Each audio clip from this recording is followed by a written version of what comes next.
At exactly 4:00 a.m., the calm of the Red Sea shattered. No warnings, no drills, just chaos. Fire, steel. A barrage of 15 ballistic missiles and over 20 drones came screaming toward the USS Harry S. Truman, a $13 billion American aircraft carrier and a symbol of global power. The attackers struck with surgical precision, using the darkness to hide their movements. Intelligence sources suspect Iran or a proxy militia using this opportunity to send a chilling message. Even the most protected US warship can be touched. The Truman wasn't alone. It was patrolling the Bab el-Mandeb Strait, a strategic artery where over 6 million barrels of oil pass daily. This wasn't just an attack on a ship. It was an attack on global stability. The method was brutal. Drones skimmed the sea, undetectable by radar. Ballistic missiles came from high altitudes at blinding speed. The assault overwhelmed radar systems using jamming technology, trying to blind the Truman and its escorts in a moment of critical vulnerability. Radar screens flooded with noise. Operators couldn't tell birds from bombs. That's when training kicked in.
Within seconds, the Truman's battle stations lit up.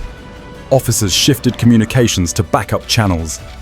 The Aegis combat systems aboard USS Gravely and USS Mason came alive, slicing through electronic interference. SPY-6 radars recalibrated in real time, separating truth from deception. Surface-to-air missiles launched SM-2s, SM-6s, some exploding high above the ship, others adjusting mid-air to chase their targets. The sky erupted in fire and metal. A few drones slipped through. One exploded near the starboard side, sending a jolt through the hull. Smoke alarms blared, but the damage was minimal. No casualties. Then came the next layer. Evolved Sea Sparrow missiles launched to chase drones flying just above the waves. CIWS Gatling guns firing over 4,000 rounds per minute ripped through anything that got too close. Witnesses said it looked like lightning and sounded like a thunderstorm of metal. Within minutes, the attack had been repelled. The Truman had not only survived, it had proven it could fight under extreme pressure.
But the US Navy doesn't just absorb punches, it hits back. Less than an hour after the assault, FA-18 fighter jets launched from the Truman's deck. Their mission was clear: eliminate the source of the attack. Using data from E-2D Hawkeye aircraft satellites and drones, the pilots flew with surgical precision. Their first targets, mobile missile launchers and UAV storage sites hidden along the coast. Camouflaged and shielded, but not invisible. The jets dropped precision-guided bombs, destroying launch sites without harming nearby civilians. Next, they hit radar and electronic warfare centers, the brain behind the attack. Taking these out blinded the enemy and prevented a second wave. Military analysts called it blinding the battlefield. Within 1 hour, dozens of enemy targets were reduced to rubble, and the world watched it all. The Pentagon released footage of the strike's clean, high-definition videos of cruise missiles slamming into bunkers and radar towers. The message was unmistakable: if you strike an American warship, your weapons won't live to fire again. The statement from the Department of Defense was cold and clear. No country was named, but the subtext screamed one name: Iran.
Strategic signaling. That's what the experts call it. Silent retaliation paired with global media control. No chest thumping, no panic, just calculated response perfectly executed. And it didn't stop at strikes. Within hours, the US moved more destroyers into the region. Each carried updated Aegis systems, layered defenses and radar filters built to fight the next wave. B-52 bombers flew into nearby air bases, each capable of leveling command posts from 30,000 feet. Allies joined in. The French and British navies began joint surveillance operations. Satellites, patrol planes and radar networks combined into one real-time shield. America wasn't standing alone. It was building a wall. And behind that wall, data teams' software upgrades, drills against jamming attacks, and AI detection programs.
This wasn't just a military counterstrike.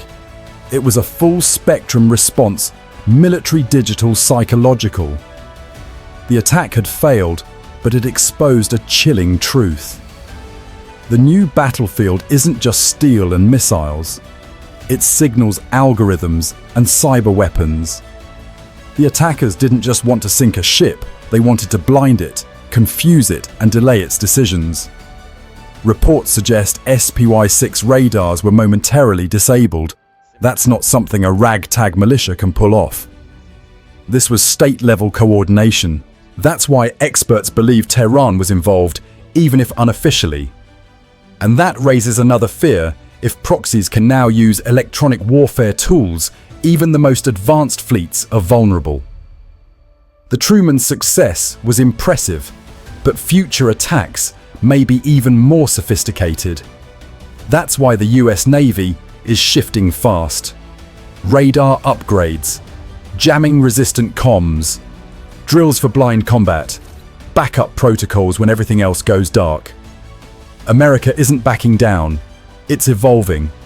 Every warship is now a floating data center. Every sailor, a cyber warrior. Future conflicts won't be won just by missiles. They'll be won by those who can see through noise act in darkness and strike before the enemy can react. As the sun rose over the Red Sea, the Truman stood ready. Jets refueled, radars locked. The sky was clear, but the message was loud. This was just the beginning. America's enemies now know the truth. If you try to strike from the shadows, you won't escape the light. This isn't just a story of survival, it's a warning. The future of war is here, and the military Cipher is watching, listening, ready.